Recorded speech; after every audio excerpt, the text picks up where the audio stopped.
Ashama harka fuunee warri mana keessan teessanii nu daawwachaa jirtan kun qophii ayyaana booqaa birraa kan OBN gaammeedhaan kabajachuuf deemnudha. Hayyee garam deemaa jirra?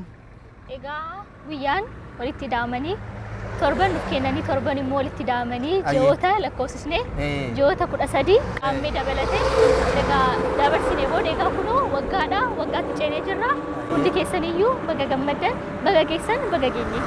Baga booqaa birraatiin isin ga'e jenna irra deebineeti. Egaa ka'umsa keenya magaalaa Adaamaa godhannee gara godina wahii magaalaa wahii deemaa jirra.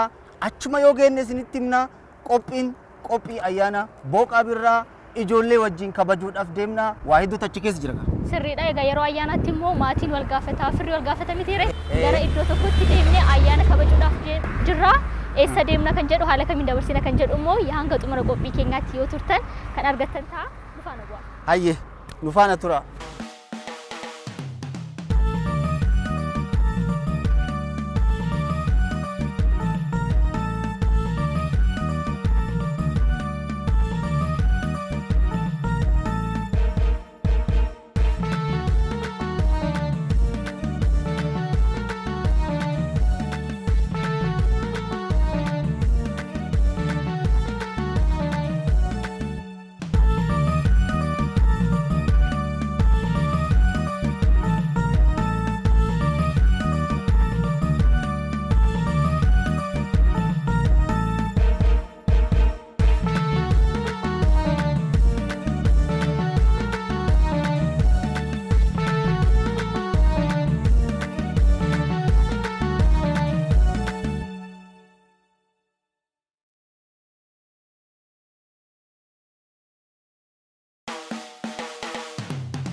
Biraan habaaboo noof folche, biraan habaaboo noof folche, biraan meelchaa noof folche, biraan meelchaa noof folche, biraan qarruu noof folcha, biraan daa'ima noof folche, biraan qaadhima noof folche.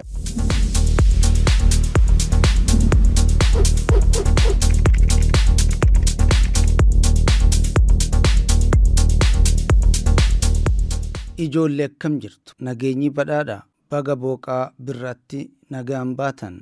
Ijoollee Oromoon birraan qara jedha, qara nu hoffolchi jedha, birraan meelchaa jedha, birraan daa'ima jedha, birraan gammachuudha jedha. Baga bacaqii gannaa baatanii booqaa birraa geettan jenna. Ijoollee Oromoon dhaha mataa ofii kan baraa gadaa ittiin lakkaawatu qabam. Haala kanaan waqtii adda addaa keessatti ayyaanota waggaa ayyaaneffata. Jiloota adda addaatis geggeeffata. Ayyaanota waggaa kan ijoollee fi nama guddaa kabajatam. Akka dhaha Oromootitti birraan tibba gammachuu fi galataati jedhama. Ijoollee waggaa keessatti tibba 4 jira yookaan waqtiilee 4 jira. Waqtiileen afranuu ji'oota 3 of keessaa qabu. Waqtiileen afran kunis birraa, bona, afraasaa fi ganna jedhamu. Waqtiin bonaa hemisfeera kaabaa kibbatti garaagarummaa haa qabaatu malee yeroo hundumaa waytii gogiinsaati. Waytii lafaa fi muknis goggoguudha. Waqtiin bonaatirra darbee waqtiin afraasaa yookaanis waqtiin badheessaa wayita dhufu ammoo roobni roobee lafaa margi margee muknis baala harcaafate deebisee kan magarfatuudha. Yeroo kanatti uummanni Oromoo ayyaanota akka irreecha tulluu geggeeffata jechuudha. Ateetee facaafata jechuudha. Akkasumas ammoo yeroo waqtii afraasaa yookaanis badheessaa kana midhaan qotee facaafata. Kuuwwan ammoo horii fi iddoo margi jirutti siiksee lafa margaa ammoo kaloo itti kala. Waqtiin badheessaa yookaanis waqtiin afraasaa ji'oota sadeenuu fi akkuma xumuratteen gara waqtii gannaatitti nu dabarsiti. Akkuma gara waqtii gannaatitti dabarreen ammoo midhaan tibba afraasaa faca'ee bosoqee daraaree firii godhachuu eegalama. Yeroo gannaa kana ammoo roobni ni baay'ata, lagni ni guuta, firaa fi aanteen yookaanis hiriyaan walitti dhufaa tures walitti dhufuu hin danda'u. Hundumtuu hojii mataa ofiiti hojjeta, kun ammoo boqonnaa fudhata jechuudha. Kanaafuu ganna keessa hojiilee ganna keessa hojjechuuf malan hojjechuu barbaachisa.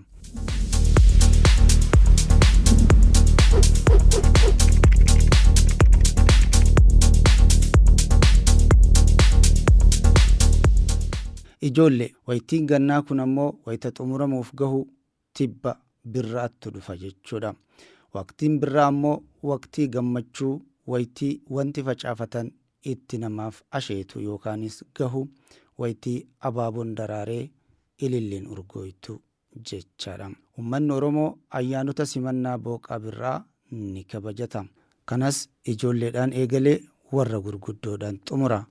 Ganni bacaqii lagni guutee firaa fi hiriyaan wal arguu hanqate yeroo lagni hir'atee biiftuun birraa baatee jedhu yeroo kana ijoolleen gammachuudhaan warri durbaa qunnii buqqifatanii abaabilee yaadoolee birraan barana hooda jecha warri dhiiratis hooyaa birraa birraan bari'ee farda binna yaa goota jecha taphachaa wal arguu jalqabu.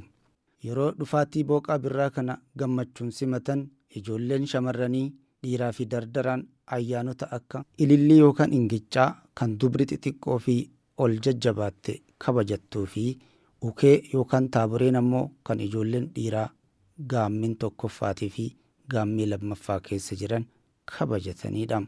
Qaammee keessa ammoo ijoolleen dardaraa fi dubraatis walgeettee taphoota adda addaatiin booqaa birraa simatti. Baga birraan bari'ee goonni wal argee jedhanii ayyaanni kabajatan ammoo goobee fi aseesaa yookaanis shinooyyeedha. Goobee kan taphatu ijoollee dardaraa yookaanis warra dhiiraa qeerroo ta'antu taphata. Dubra waliinis ragadaa fi dhiichisaan taphachuun numa jira. Waliin taphataa gammachuudhaan dhufaatii booqaa birraa kana ibsatu. Aseesaa gofaree goota birraan baraanaadha. Aseesaa gofaree goota birraan baraanaadha. Shaggar gubbaa inni warsaaree kottaa galaa yawarra baalee salaalee baalee taalee. Ijoollee faaruun birraa dardaraa fi dubarootan ni edeleeffama. Dhiiraan hooyaa birraa birraan bari'ee farda binna yaa goota, hooyaa birraa birraan bari'ee farda binna yaa ijoollee jechaa taphatu. Yaa birroolee birraa dhuman jaallaa jechuudhaanis taphatu. Warri dubraa ammoo aseesaa gofareen goota birraan baraana hooda jechuudhaan qunnii buqqifachaa mee qunnii buqqifaannaa mee qunnii buqqifaan gurguddoon heerumteertii xixinnoo guddifanna jechuudhaan taphachaa waliin yeedeleeffatu ayyaaneffatu. Aadaan sirba birraatiin walitti dhufanii wal faarsaa waliin ragadanii taphatan kun ammoo Oromoo Tuulamaa naannawa Shawaa Kaabaa Salaalee fi Jiddu Galeessa Oromiyaatti jiran addatti duudhaa hiriyyummaa kan jajjabeessuu fi maalummaa waqtii birraatis kan agarsiisudha. Baga Rabbi booqaa birraatiin isin gahe. Aseesaa gofaree goota isinillee abaaboodha. Kanaaf abaaboo amma daraaraa jiru kana wajjin gammachuutu jira, midhaan faca'eetu gahaa jira, gannarraa gara birraatti bahaa jirra. Kanaaf waan gaarii keessa waan jirruuf kanaaf immoo Oromoon aadaa qaba gizee keenya hin sirbina.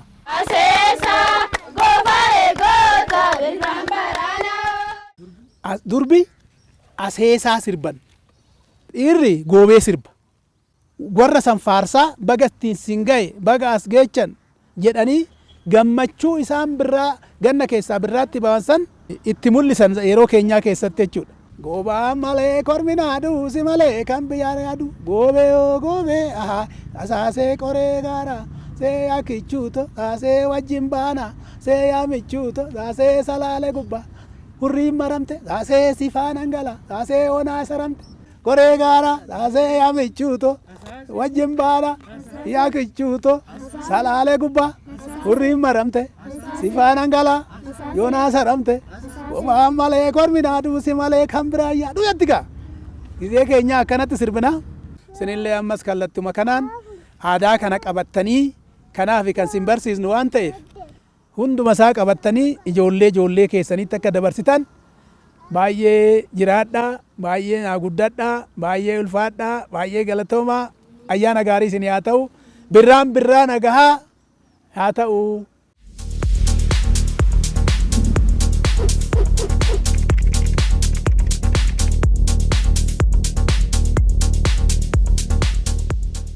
Baga booqaa birraatiin gahe booruu gannaatira dabarreet baga booqaa birraatiin gahe. Gaafa guyyaa qaamee garuu dubartiin gara rayyootti dubartiidha. Ammana seenu kan bahu kan hadhaa dibatu kan nyaata dhiyeeffatu warri irratti faana booda waggaa dhufan. Alamituu mootii durbaati jedhanii faarsani. Yoo faarsan kana ishiin immoo mana isheetitti dhugaa dubbachuu qalaniiti eegani. Addatti nyaatan isaan hambarreen gaddaa baranoodha jechaadha. Baranoo kanaanis sirban. Sirbaa tolaan achitti dhiirris dubartiinis sirban.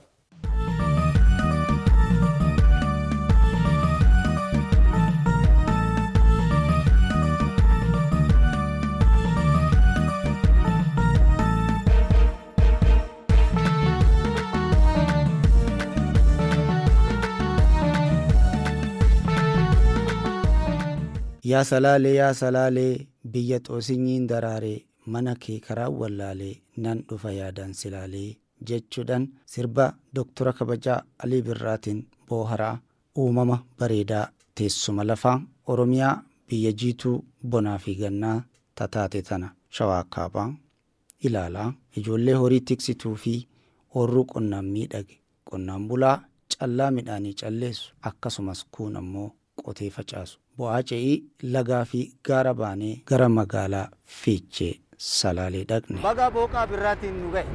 Hundi keessan gaarra deemuudhaan baga bacaqii gannaa dabartanii booqaa birraan keessanis ni jedha. Egaa ijoollee akkuma jalqaba irratti isinitti himnee magaalaa Adaamaarraa kiiloomeetira 225 imallee kunoo aanaa Giraar Jaarsoo magaalaa Fiichee geenye jira.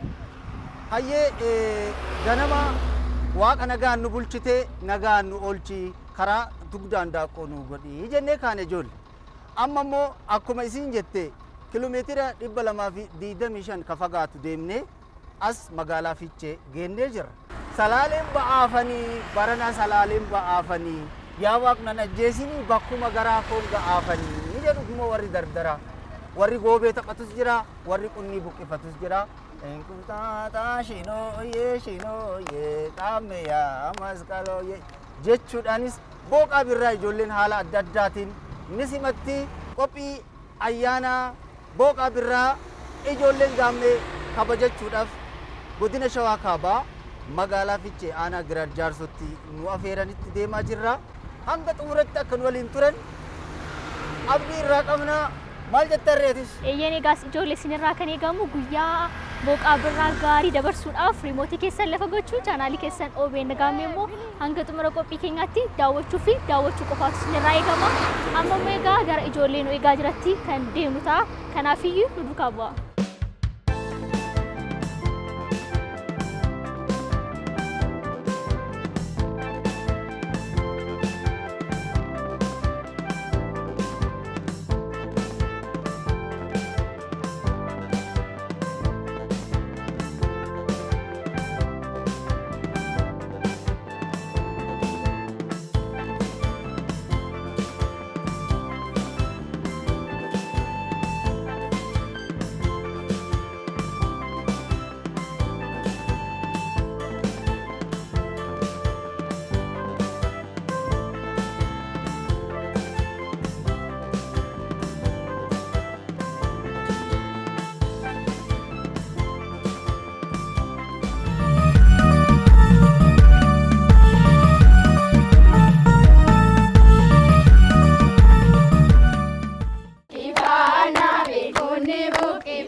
buqqifana beekunni buqqifana beekunni buqqifana beekunni buqqifana gurguddaan heerumaani xixinnoo guddifana xixinnoo guddifana.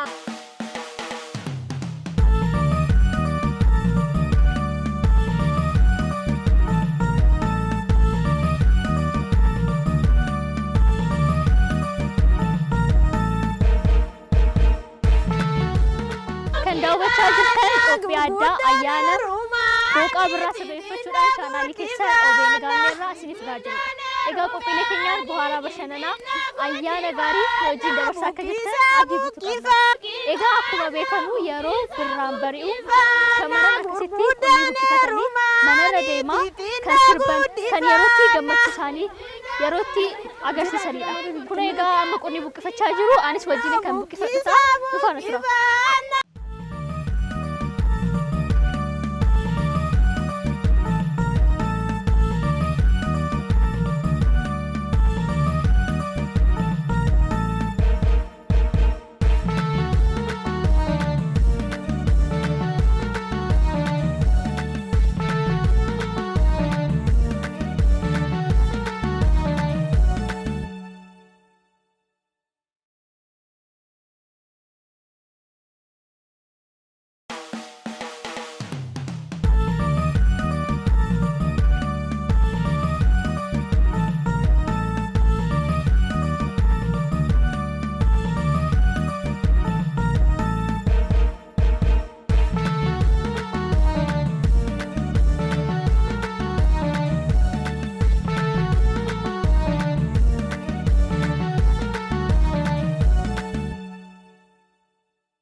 Bagattiin si gahe.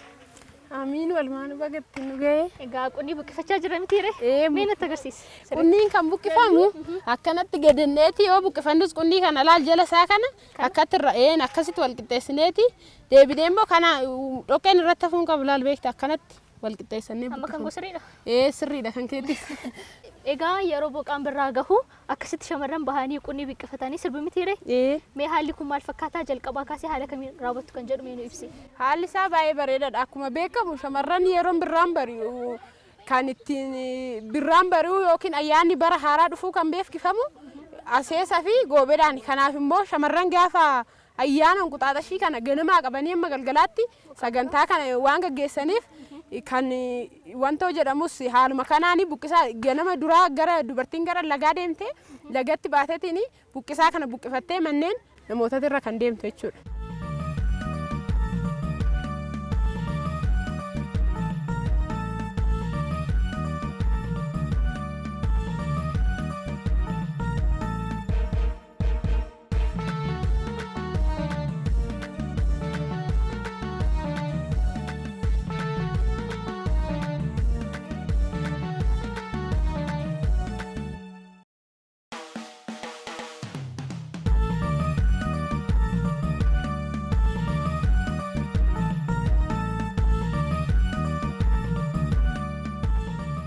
Egaa warreen immoo si daawwachaa jiraniif aadaa isaanii akka keenya kanatti akka gaafataniif miti ree? Aadaa isaanii ijoollee dhufuuf akka itti hoosisaniif maal gochuu qabu? Mee maal gorsitaa? Keessattuu qophiin kun qophiin ijoolleeti waan ta'eef ofiillee aadaa kana wallaalan magaalarra jiraatan baadiyyaarra jiraatan aadaa isaanii kana qoratanii yoo har'a aadaa kana qabatanii guddinne boruuf iftaan itti ulfaata waan ta'eef ijoolleen har'uma sadarkaa kanaa jalqabanii aadaa isaanii kana xiqqoo daa'ima guddaadha osoo hin jedhin aadaa isaanii maatirraa qoratanii akka qabatanii itti fufanii jedha. Keessattuu immoo ayyaanni Enquxaaxashii daa'immaniif bara haaraa bara adda ta'e waan ta'eef ayyaanni qaammee kun waan adda ta'eef akka ijoolleen qophii kana anofii godhatanii itti fufaniitiin fudhatan qophiin qabaa ijoolleerraa isa abdiin qabaa ijoolleedhaanis kana gorsitanii jechuudha. Kanaaf ijoollee akkuma dhageessan aadaa keessan haalli booqaa birraa haala kamiin kabajama kan jedhu maatii keessan gaggaafachaa warreen magaalaa keessa jirtan immoo akkasitti egaa chaanaalii keenya daawwachaa aadaan Oromoo maal fakkaataa kan jedhu kan isin biraan geenyu ta'a. Meegaa namoota ergaa baga geessanii dabarsituuf yoo jiraate haaluma kanaan carraasa. Ani kanan jedhu baga itti isin ga'ee baga waliin geenya ayyaana qaammeetiin hin jedhaani kana malees ayyaanni kun ayyaana gaarii ayyaana jaalalaa ayyaana milkaanaa akka isiniif ta'u abdiin qabaan jedha.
Rabu ya boleko. Yore. Rabu ya boleko.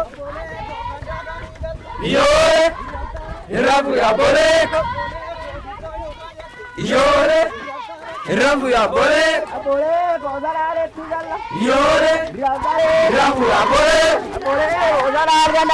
Yore. Wariku, wariku, wariku, wariku, wariku, dabaru, korumo dabaru,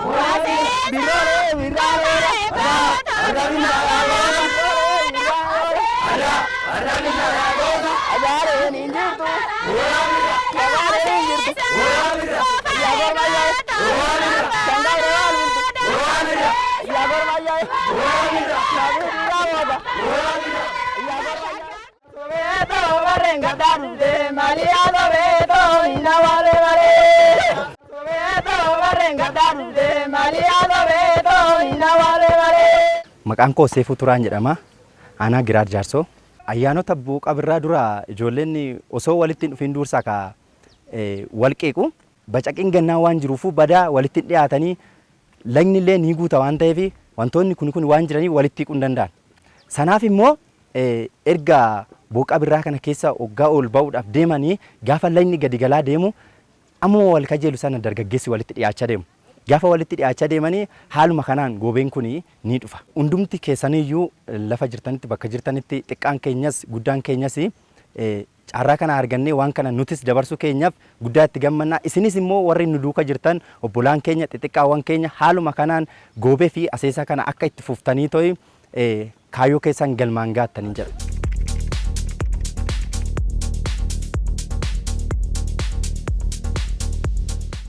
Maqaan koo Naanaatii Tasfaayee Dabaluu. Eessa jiraata?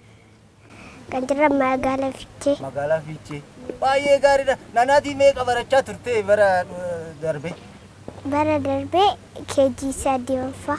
Amma gara kutaa tokko seenta? Naanaatiin ta'een nuti? Kan Tasfaayee. Tasfaayeen keenyuti? Dabaluu. Dabaluun keenyuti? Badhaanee. Badhaaneen keenyuti? Baatii. Baatiin keenyuti? Sambee. Baga buuqaa birraatiin siniin gahe. Baga waliin nu gahe. Chaalaanii Obeenni Gaammee nan jaaladha.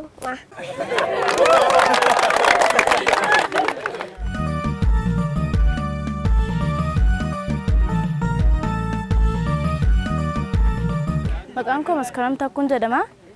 Aanaan jiraadhu aanaa Giraar Jaarsoo Fiicheeti. Baga buuqa birraatiin isiniin gahe hiriyoonni kiyyas maatii kiyyas baga isiniin gahe ijoollee OBN Gaammeetiinis baga isiniin gahe jechuun barbaada.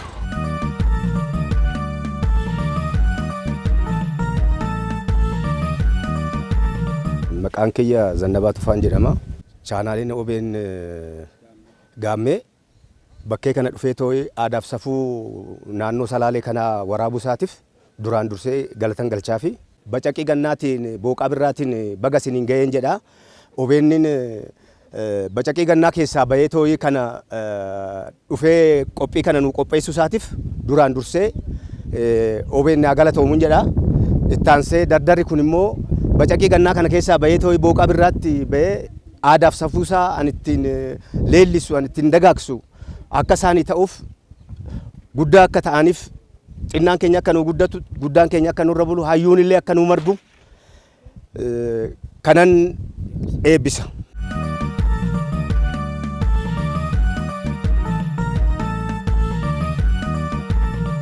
Tole maqaan koo Biraanuu Sheetuun jedhama. Godina Salaalee aanaa Giraar Jaarsoo kanan jiraadhu magaalaa Fiicheedha. Hojjetaa waajjira aadaaf turizimii dursaa garee turizimiiti. Duraan dursee OBN Gaammee gara godina Salaalee kana dhufeeyyuu waraabuuf godinni Salaalee duudhaa safuu aadaa inni qabu chaanaalii Gaammeetiin dhufee waraabuunsaa baga nagaan dhuftan anaa dhufuun isin jenna isin galateeffanna. Hunduma dura bacaqii gannaa baatanii baqa booqaa birraa geechan isin jenna. Haa ta'uyyuu malee dhugaa dubbachuuf taanaan chaanaaliin OBN Gaammee kun bifa kanaan dhaloota Gaammee ta'an kana gara godina keenyatti dhuftanii yaraabdanii aadaa Gaammeen kun duudhaa safuusaa abbootiinsaa hawwoliinsaa kana dura qaban yeroo ammaa kanatti isa sana immoo akka tursiifatan akka dhaloota dhufu kanaaf darbu dhuftanii waraabuu keessaniif baay'ee sin galateeffannaa anaa dhufu sinin jennaa baay'ee galatooma.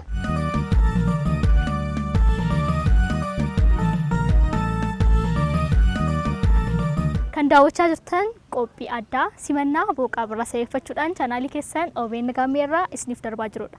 Egaa magaalaa Adaamaarraa kaanee godina Shawaa Kaabaa magaalaa Fiicheetti argamnee aadaan uummanni Oromoo naannoo kanaa jiru maal fakkaata? Booqaa birraa haala kamiin simata? Dargaggoonni, shamarran, dhiironni maal fa'aa hojjetu? Gaheen isaanii maalidha? Maal fakkaataa kan jedhu hunda isaayyuu wal duraa duubaan egaa isin biraan gaa turreera. Isinis egaa aadaa keessan akka hubattan warra hin beeknifis egaa akka himtan abdii qabna. Warra aadaa fi turizimii godina Shawaa Kaabaa aanaa Giraar Jaarsoo magaalaa Fiichee guddoo galateeffannaa nu galatoomaa jenna. Ijoollee dardaraa lafaa dhufaa durbaa fi dhiiraatis hedduu galateeffannaa ulfaadhaa qophii kenna kan booqaa birraa qophii addaa booqaa birraa bara kanaa kanumaan xumurraa jalqabaa haga xumuratti nu faana turuu isaaniitiin guddaa galateeffannaa.